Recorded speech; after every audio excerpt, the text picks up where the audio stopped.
Hi, welcome everybody.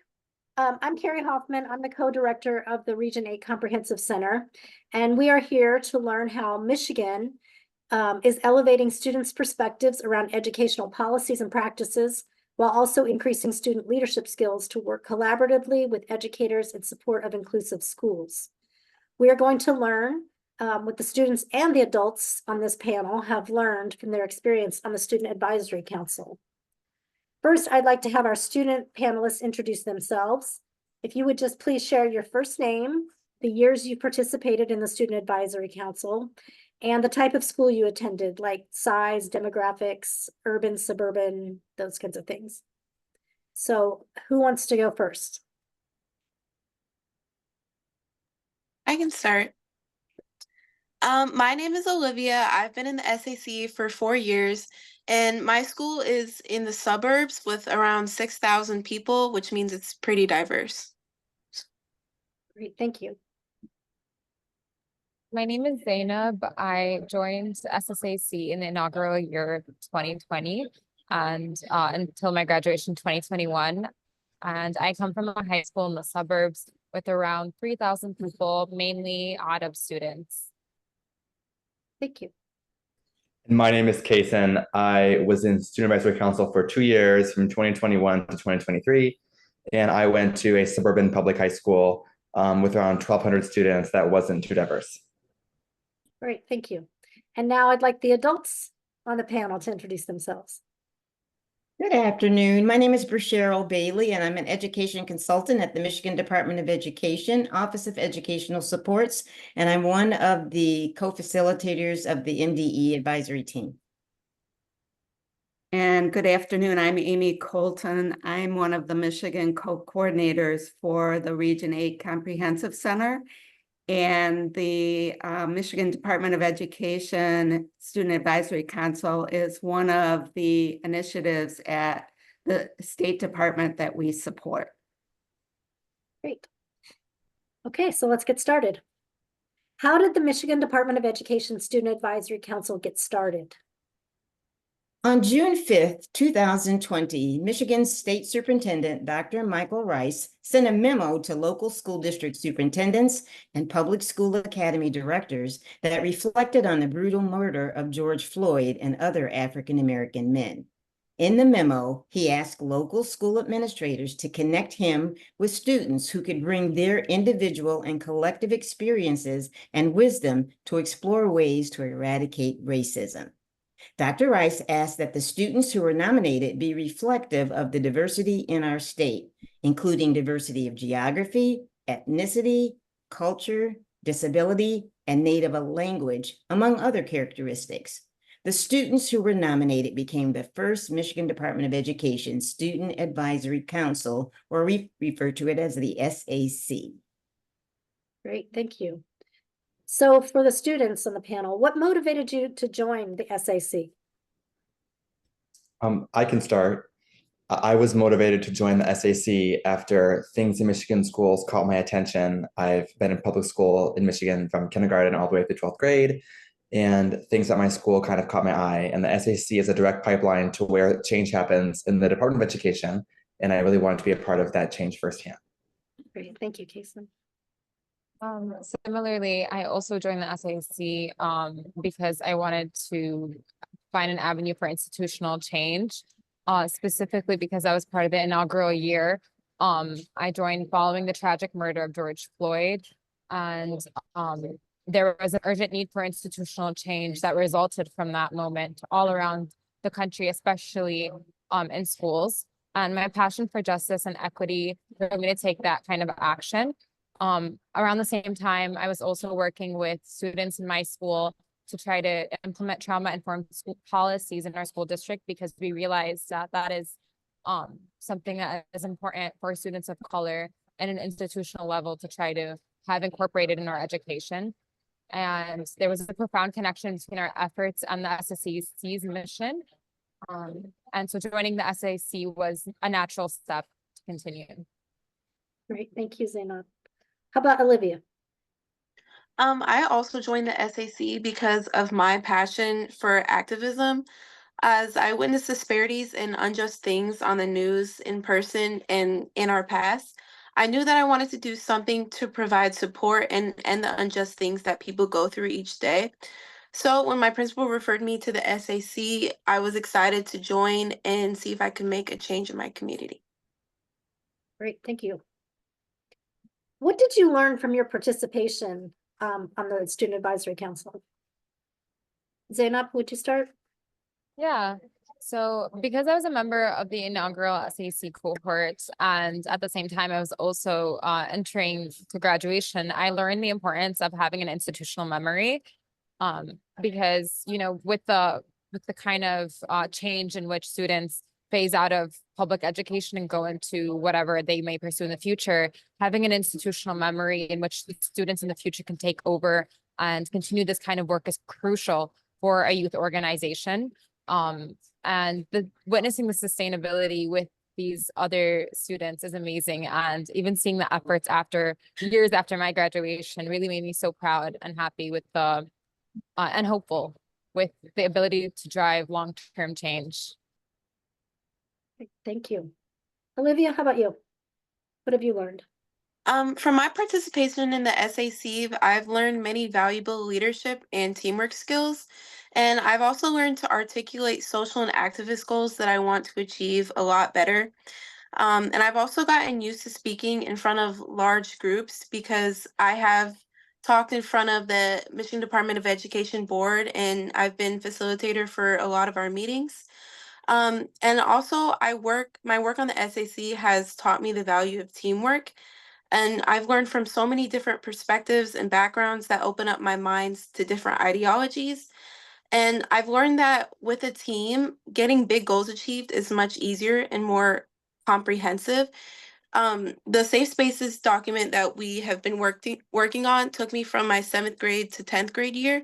So it's really kind of shown me the work it takes and how bringing like a big group of people together can really make something happen. Great, thank you. Kason?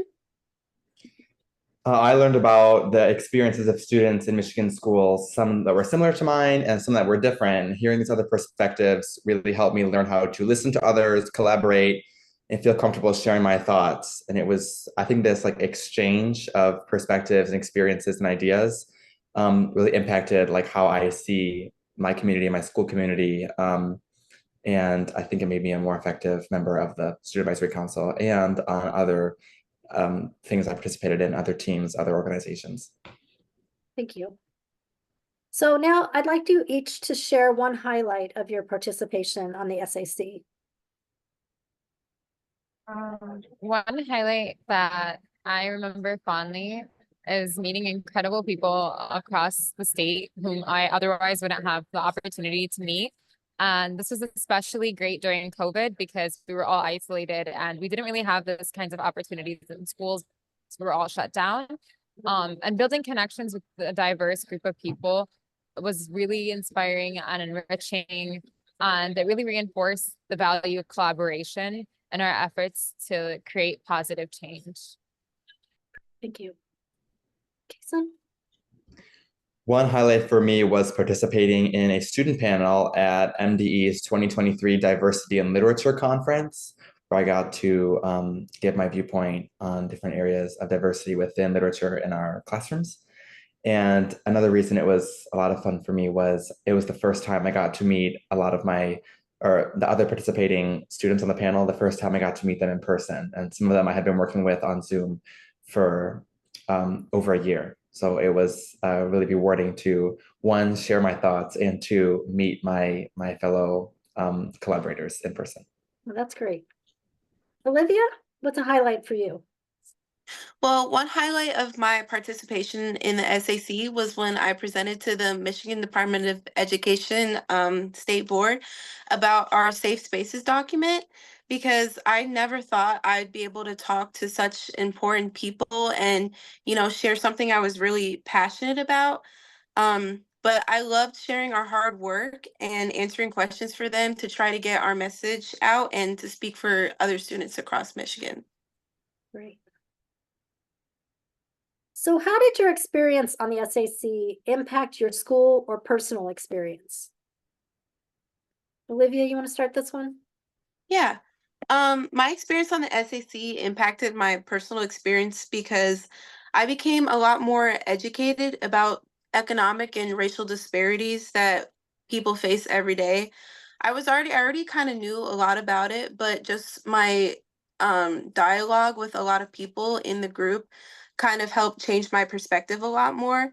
And through learning this, I saw things from a lot different perspective and began advocating and educating more people in and outside of school than I had before. Thank you. Kason? I was able to bring back new ideas and perspectives to my school and its students and administrators. And these new perspectives also impacted me personally, causing me to think about issues I've seen in my school community in a more inclusive and multifaceted way. And Zainab. So my participation really shaped my school and personal experience. This really fostered my love for youth empowerment, and it provided me and my peers with unique opportunity to take on a full project and execute a strategic plan independently without constant adult oversight. We had a great level of trust from all the adults involved, which was very rare. And it was incredibly empowering, and it really boosted our confidence. We had trust in ourselves and in our ability to execute what we thought was fit. And witnessing the initiative being implemented and sustained by the future boards really filled me with pride, and it reaffirmed my belief in the power of youth leadership. And it really demonstrated that young people can drive meaningful and lasting change when they're given the responsibility to do so. Yeah, you guys are giving me goosebumps. This is really fantastic stuff. So if students are considering joining the SAC, what would you tell them about the benefits? I can start. Okay, thanks, Kason. First of all, you meet students from all across the state, from all different backgrounds, and it feels great to be able to share your thoughts and hear those of others. And also, if you are very, very passionate about these kind of subjects we discussed today, like our mission as the Student Advisory Council, like our council is very intertwined with MDE itself. And it's incredible to me how we can make these changes firsthand. It's like there's we're so interconnected with MDE's amazing team. Like we can make change directly from us to students in schools across Michigan. Yeah, wow. Zainab, how about you? I would really emphasize that joining the Student Advisory Council really positions students to progress and education in ways that can really positively impact and uplift so many people, like Kasin is saying. But not just in the moment, but also in the future. We're building this institutional memory in which people like 50 years down the line can take and learn from and expand upon. So it's really a part of making progress and change for education for the better. And you can take significant space and advocate for change for more inclusive and student-centered learning environments. It's a chance to have your voice heard, and more importantly, it's also a chance to foster youth empowerment and foster your ideas and actively shape the educational experience for yourself and for your friends. Wow. Olivia, how about you? Similar to everybody else, the SAC is an amazing experience, and it's also a great opportunity to affect change in your community. You get a lot of opportunities to speak at really nice and important events like the Board of Education meeting and the Diversity in Literature Conference, which can give you more leadership skills and can provide you with more skills to learn how to get your word out more. And then also you work directly with an incredible team of talented individuals who all share the same passions as you. And you can work with them to try to achieve a common goal of striking change in your community. So, Well, gosh, thank you all for that. That was, first of all, the three best people to be on this advisory council, right? You guys were fantastic, and I can tell it really has impacted you quite a bit, and in a great way. Leading through the next steps of your life and all those kinds of things. So, thank you for sharing. So, Amy, I think I'm going to move to you, if that's okay. How has Region 8, the Region 8 Comprehensive Center been supporting the MDE Student Advisory Council? So before I give a little background, I just want to say of all the work that I do with Region 8, it is such a gift to work with these amazing youth, and you see 3 out of many. So just want to acknowledge that. Before becoming involved with the council, Region 8 was asked to help the Michigan Department of Education with its social emotional learning initiative. And as part of that, we were asked to investigate how others were defining student voice and learn that there are many different ways that people look at it. The result was a brief that we wrote on centering student voice and social emotional learning, sustaining strategies for lasting change. The brief describes a pyramid or continuum of activities that range from listening to students to collaborating with them and supporting them in activism and leadership roles. The pyramid draws on the work of Dana Mitra, and it states that as student voice activities ascend the pyramid, the adult roles shift from directive to guiding and learning to advance equity, inclusion, and civic engagement. And at one end of the continuum, educators collect and use student perspectives and feedback to make decisions. And conversely, students engage in problem solving, democratic processes, research, service, advocacy, and leadership, with educators playing a guiding role. And I described the pyramid because that pyramid really has kind of been a foundation for those of us, the adults, who are supporting the students. So once we established that brief, we started collaborating with the department to elevate students' voices around educational policy by proposing various approaches MDE could use during the SAC meetings to encourage student input and engagement in conversations. We helped MDE develop learning protocols and tools during the SAC meetings to elevate student perspectives, leadership, and collaboration in education policy. We also modeled approaches to elevating student voices that collaborated with MDE and the students to, one, produce a student video on the value of creating safe spaces to talk about race and racism, and then to also make and write this document, the guidance document called Safe Spaces Guidance Document.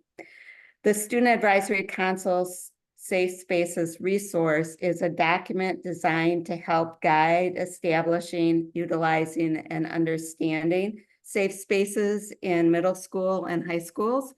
And Region 8 helped the students organize themselves around different working groups, including writers, editors, graphic designers, and researchers. And in a minute, Olivia is going to tell you a little bit more about those groups. And we supported them as needed and had them work with a professional editor through production.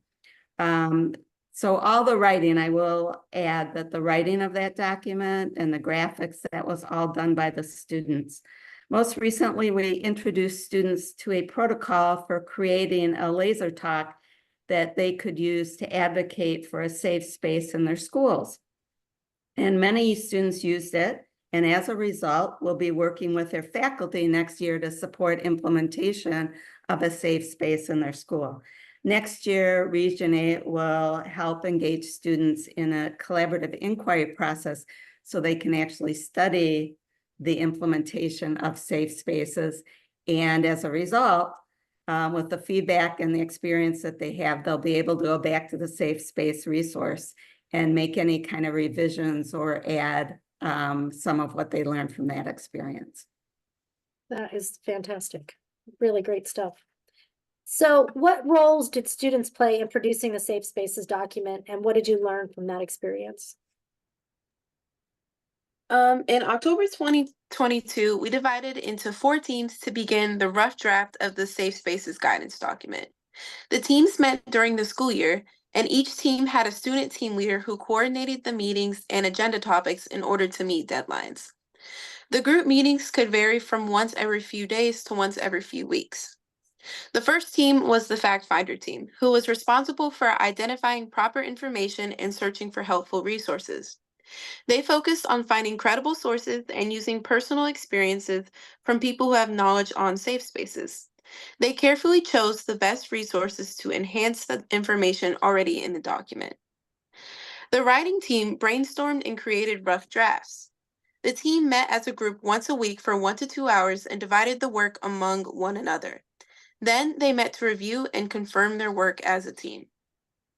The editors revised the rough draft of the document. They focused on its clarity and finalization. And then finally, the graphics team was responsible for creating illustrations and searching for images to incorporate throughout the document. They focused on reflecting the information provided in the chapters through graphics. A group of students continued working into the summer to finalize the document. The entirety of the document was a collaborative effort between all 4 teams, where we relied on the assistance of each other. As an example, the writing or editing team placed comments in the document where they'd like a statistic or helpful resource. The fact-finding team then used these comments to find a credible source that could enhance the information already in the document. Once they found the sources, the writing and editing teams figured out how they'd like to express the source or statistic. Some of the statistics called for the assistance of the graphic team, and they'd make stunning graphics and provide helpful pictures to further emphasize it. Additionally, multiple members from different teams would attend meetings in the final stages of drafting the document with a professional editor. We built off of each other's ideas during these meetings and developed the document further. These were just a few examples, but the teams collaborated very often. I was the co-leader of the fact-finding team, and I found the experience to be very fulfilling. I enjoyed meeting with the teams and seeing the document progress right before my eyes. That is a huge undertaking. And wow, the commitment, the time commitment that you all put into that and the rest of your teams, that's amazing. And I know that that document is something that Region 8 is very proud to have been part of. Amy, what else do you want to add to that? Anything? I just think that the experience as an adult watching it unfold, it just seeing once we kind of organized the group into teams and whatnot, these students were meeting in the evening, they were meeting on the weekends, they were sending out the emails to get everybody together. And I know one thing they really enjoyed was working. We brought in a professional editor to work with them and go through and give feedback and have them work through that. It is definitely something for them to be proud of. I would say it was a labor of love. I put the link in the chat should anybody want to see the document. It's also posted on the Michigan Department of Education website. Great, thank you. For Cheryl, how about you? What would you like to add to this amazing conversation? The students, as you said, are so impressive. And I want to just add what Zainab said earlier, the fact that she was in the first group that started this work and, then went on to college and now can see that the work continued. It wasn't work in vain. They started it, but it ended up with an amazing guidance document that I hope people will access and will try to implement because it's something very much needed in our schools. So this is something that all of our students can be really proud of. Yeah. So you mentioned, I think Amy, you mentioned this implementation of a safe space in their schools. The SAC members are going back into their schools to do that. And then like an action research project to study that. Can you talk a little more about what that plan looks like? So the plan is evolving as I sit here, but I would say that after the students did a webinar a while back to introduce the document to their faculty back at their school. And at the end, there was a survey to see if people were interested in perhaps taking the guidance and actually using it. And several of their staff said yes, they were interested. And several of the students also took their laser talks that they worked on in the SAC meetings, and they went and had personal conversations with some of the faculty back in the schools and also recruited people who were interested. I think there were 1 or 2 students who talked about possibly starting the planning this summer. The idea is that in the fall, the students will start crafting questions that they want to inquire into and to see what it really takes to make the change and to provide the environment that students can feel comfortable in, to talk about some of the more difficult topics and experiences that they're having in school.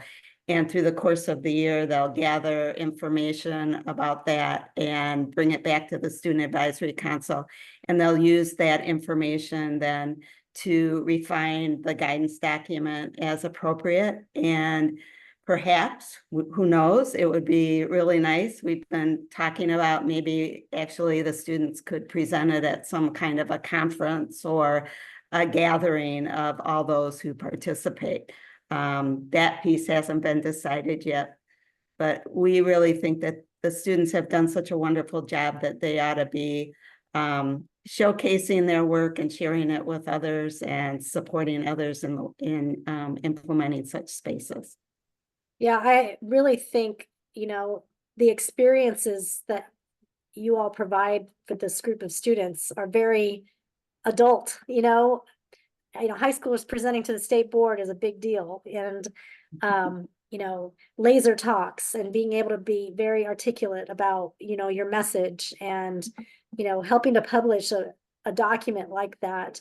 I mean, that's great resume builder stuff. I mean, but what a great life experience for you guys too. I'd like to add that the students are modeling something that hopefully others will learn from. The students are modeling for us as adults, that they're going to gather feedback and they're going to look at a 2.0 for this document. It's not like we've created this, it's all done, it's on the website, and we're moving on. They want to learn from the voices of people in the field, how they can improve the document. So I think it's a great way to model. Absolutely. Yes. Yeah, a living document that you keep revisiting and refining and making better every time. Would you be okay if we opened it up for some questions? We can put those in the chat and then I can select from those and ask them if that's okay.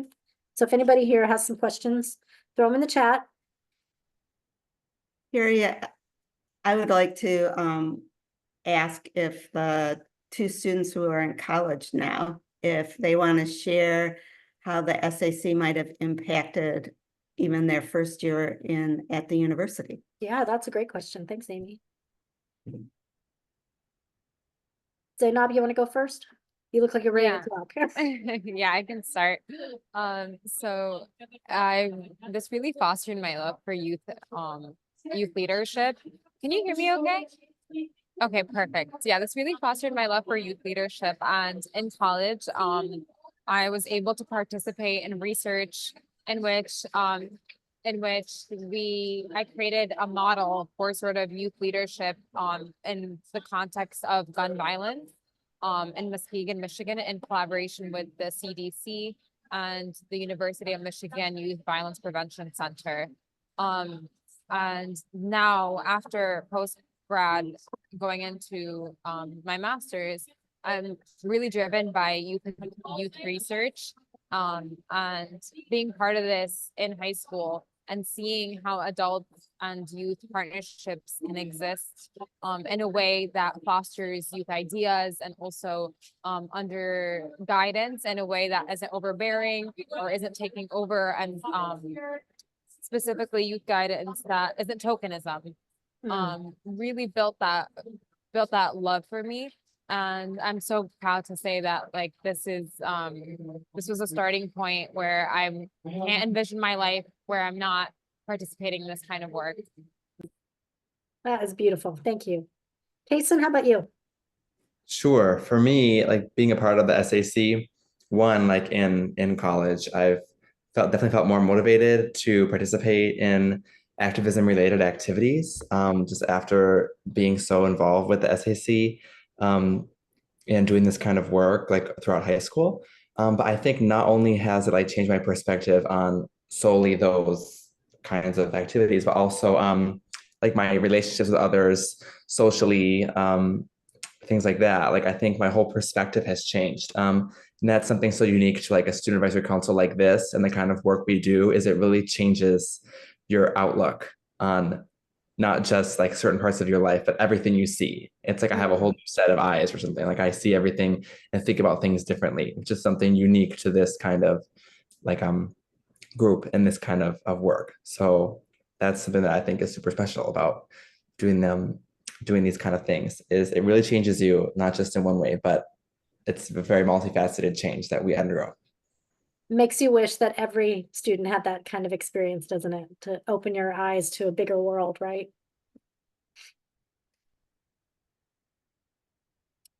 So there are no questions in the chat, but Amy or Cheryl, do you have any other questions you'd like to ask? Well, the people on the webinar might be interested in, and maybe Olivia, you could share what some of the topics are that you've discussed at the Student Advisory Council. And at every meeting, they also have an opportunity to engage with the state superintendent and be involved in some of the educational policies or programs that are taking place throughout the state. Yeah, in a lot of the meetings, we like to engage in a lot of dialogue about what we think something is. So when we were creating the safe space document, a big question was, what is a safe space to you? So that we could build a big overarching kind of idea to what that is. So the document was really cohesive and we could understand it. And so we engaged in a lot of dialogue about that. And not only that, but we also learned a lot from each other. We learned a lot about perspective.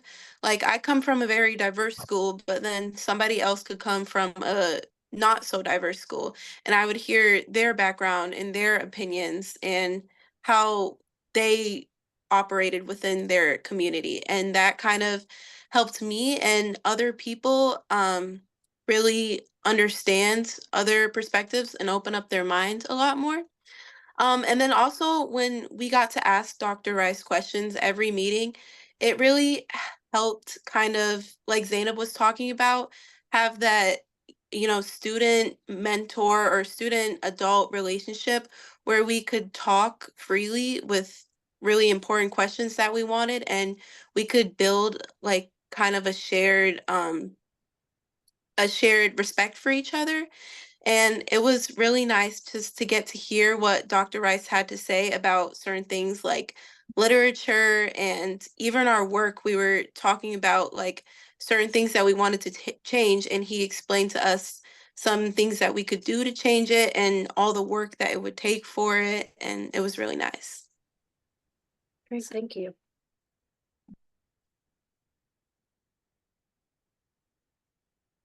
So Amy and Cheryl, any final comments or maybe some advice for other states who might be thinking about going in a direction like this, to involve students more directly at the state level? I would just add that this is so important that we include student voice in our work at state education agencies. A lot of the work that we do is so far removed from what's happening in local education agencies, but for us to have the opportunity to bring the voices of students to the department where they can learn what we're doing and also inform what we're doing is really important. So I would really encourage other state education agencies to consider something like the SAC to bring student voice into their work. Great, thank you. I would just add that I talked about the pyramid, and one of the things we as adults do after every meeting is kind of reflect on our own behavior during the meeting and ways that we can balance the power, if you will, so that it's not feeling like the adults are directing it, that the students, and I think you heard that the students really feel empowered by the conversations and whatnot, but that takes work. because we're not used to that as adult educators. We're used to kind of being, you know, in the front of the room or kind of guiding and directing everything. And the goal here is really to build the leadership skills of the students, because they're the ones who ultimately in the future are going to be making the changes that we all want to see. So it's as much about changing yourself as an adult as it is supporting the students in the work.